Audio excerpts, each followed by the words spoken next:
Hello everyone, स्वागत है आप सभी का मेरे इस वीडियो में जो कि है मैट्रिसेस का लेक्चर नंबर 5। आज का हमारा टॉपिक है सारणिक यानी कि डिटर्मिनेंट। आइए शुरू करते हैं।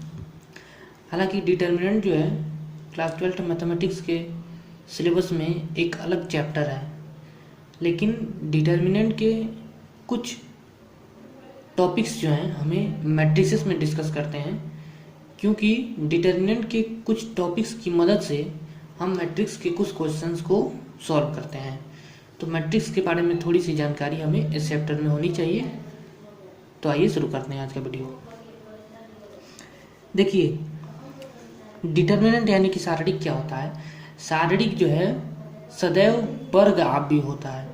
अब आप कहेंगे वर्ग आव्यूह क्या होता है, तो अगर आपको जानना है वर्ग आव्यूह क्या होता है तो आप जाइए मेरे लेक्चर नंबर 1 में, जहाँ की मैंने एक्सप्लेन किया है पूरा वर्ग आव्यूह को। वर्ग आव्यूह का मतलब बस इतना ही है कि ऐसा आव्यूह जिसमें नंबर ऑफ रोज और नंबर ऑफ कॉलम बराबर हो, यानी कि पंक्ति और स्तंभ की संख्या बराबर हो। तो देखिए, सारणी जो है सदैव वर्ग आव्यूह होता है।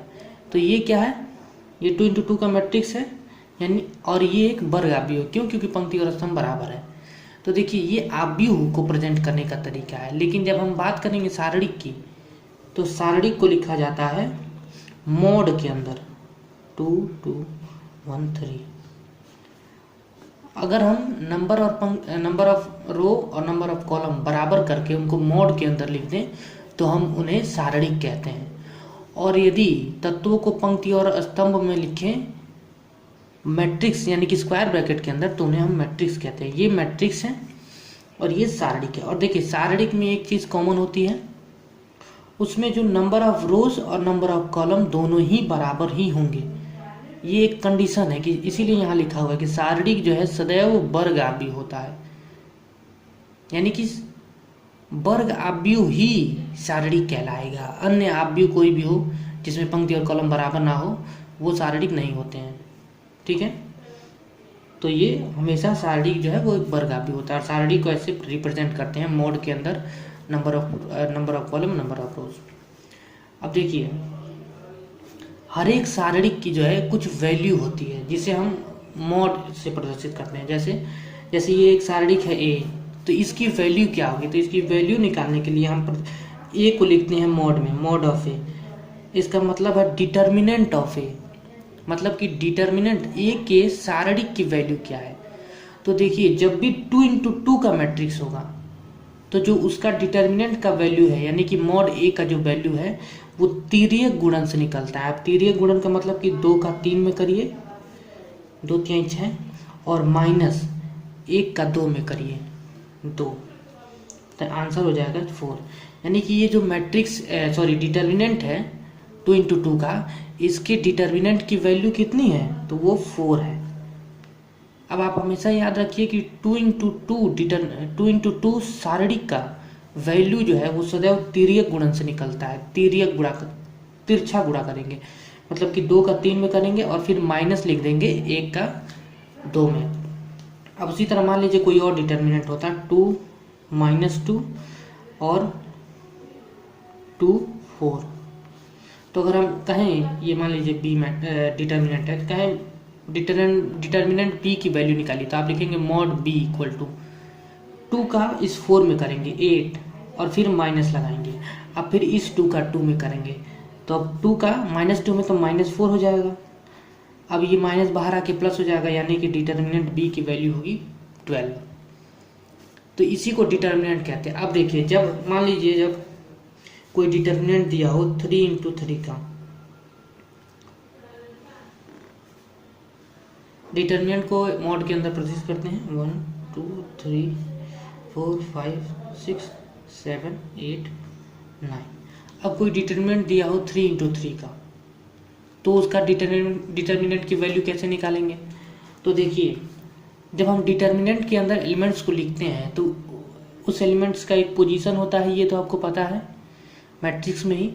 लेकिन जब हम एलिमेंट्स को डिटर्मिनेंट के अंदर लिखते हैं तो मैट्रिक्स और डिटर्मिनेंट दोनों में ही उस एलिमेंट्स के पोजीशन का एक अलग साइन होता है।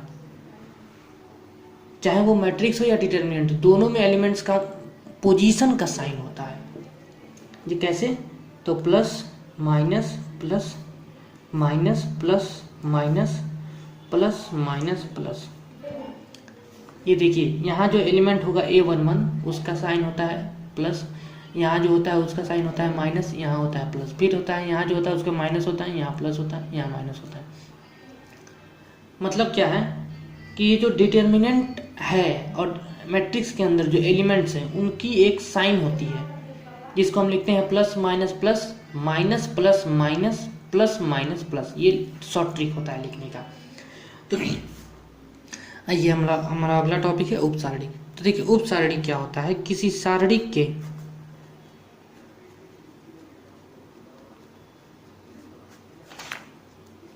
के तत्वों के स्तंभ अथवा स्तंभ और पंक्ति को छोड़ने पर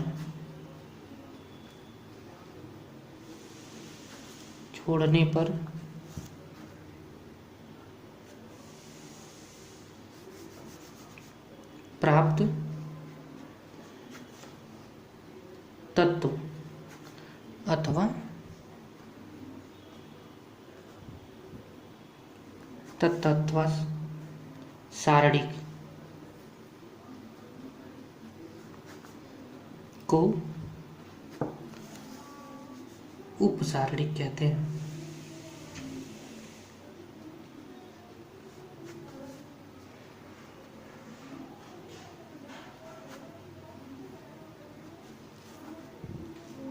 कहने का मतलब क्या है, देखिए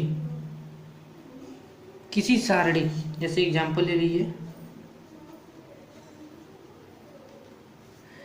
किसी सारणिक मान लीजिए एग्जांपल ए, ये एक डिटर्मिनेंट है 1 2 3 4, सॉरी ये नहीं। तो देखिए इसमें क्या कह रहा है, किसी सारणिक के तत्वों के स्तंभ और पंक्ति को छोड़ने पर प्राप्त तत्व अथवा सारणिक को उपसारणिक कहते हैं। मतलब क्या है, जैसे मान लीजिए इस सारणी का एलिमेंट है 1, ये वाला 1 एलिमेंट है, इसके पंक्ति और स्तंभ को छोड़ दीजिए। मतलब कि कहने का मतलब है इसको छोड़ दीजिए और इसको छोड़ दीजिए। तो देखिए क्या मिला, हमें क्या मिला, 4 मिला। एक जो ये 1 है एलिमेंट, इसके स्तंभ को छोड़ दीजिए और इसकी पंक्ति को छोड़ दीजिए, तो हमें जो वैल्यू मिली वो क्या है, तो 4 है।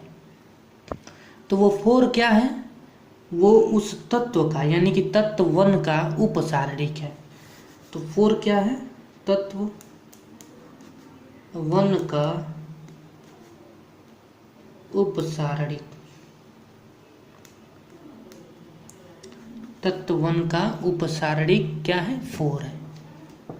ठीक उसी प्रकार अगर हम इसी सारणिक को डिटर्मिनेंट को लें फिर से, और मैं कहूं कि इस बार तत्व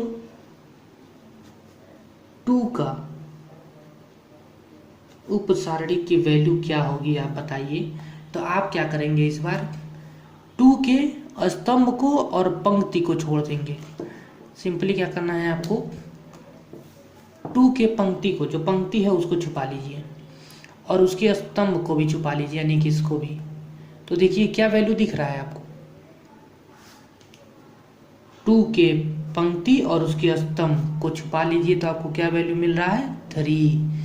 तो 2 का उपसारणिक जो होगा वो हो जाएगा 3। और ठीक इसी प्रकार मैं कहूँ 1 3 2 4 कि 3 के उपसारणिक का मान कितना होगा। क्या कहूँ मैं, तत्व 3 का उपसारणिक की वैल्यू कितनी होगी। तो सेम आपको वही करना है, इस बार 3 के पंक्ति और स्तंभ को छोड़ देना है। तो ये हमने छोड़ दिया, इसको 3 की पंक्ति को छोड़ दो, स्तंभ को छोड़ दो, तो क्या मिलेगा 2। अब अगर इसी प्रकार जैसे मान लीजिए 3 इंटू 3 का मैट्रिक्स रहे,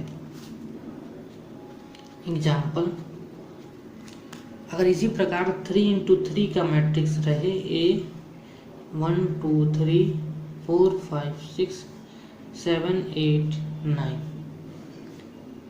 ये 3 × 3 का अगर मैट्रिक्स रहे और मैं इसमें कहूँ कि आप जो एलिमेंट्स 1 है इसका उपसारणिक बताइए, तो आप क्या करेंगे, सिंपली इस 1 के पंक्ति को और स्तंभ को जो अब आप छोड़ेंगे, तो देखिए इस 1 के स्तंभ को हम छुपा लिए और इसके 1 के पंक्ति को छुपा लिए, पंक्ति आपको नहीं दिख रही है, अब हमने स्तंभ को भी छुपा लिया, तो देखिए क्या मिल रहा है, 4 एलिमेंट मिल रहे हैं 5 6 8 9। तो ये एक सारणिक मिल रहा है कि नहीं, हमको सारणिक मिल रहा है। तो किसी तत्व के स्तंभ अथवा पंक्ति को छोड़ने पर प्राप्त तत्व अथवा सारणिक को उस तत्व का उपसारणिक कहते हैं। यानी कि 1 का उपसारणिक, 1 का उपसारणिक क्या हो जाएगा, आप 1 के पंक्ति को छुपा लीजिए और स्तंभ को छुपा लीजिए, तो आपको स्पष्ट दिख रहा है कि एलिमेंट मिल रहे हैं 4 5 6 8 9। तो ये एक क्या है, 5 6 8 9 एक डिटर्मिनेंट है सारणिक। अब आप इसकी वैल्यू निकालना जानते हैं, 5 9 45, इसमें मल्टीप्लाई करके 3 गुणन से निकलता है, तो आपका हो जाएगा 45 माइनस 48 यानी कि -3। तो आई होप आपको समझ में आएगा उपसारणिक किसे कहते हैं। उपसारणिक का मतलब है कि किसी सारणिक के तत्वों के स्तंभ और पंक्ति को छोड़ने पर प्राप्त तत्व अथवा सारणिक को उस सारणिक के तत्व का उपसारणिक कहते हैं। अब 2 × 2 में देखिए, तो अगर आपको उनके पंक्ति स्तंभ को छोड़ेंगे तो आपको तत्व मिलेंगे। अगर यही बात हम 3 × 3 डिटर्मिनेंट में करेंगे तो किसी तत्व के पंक्ति और स्तंभ को छोड़ने पर एक छोटा सारणिक मिलेगा जिसे हम उपसारणिक कहते हैं। आई होप आपको ये टॉपिक समझ में आया।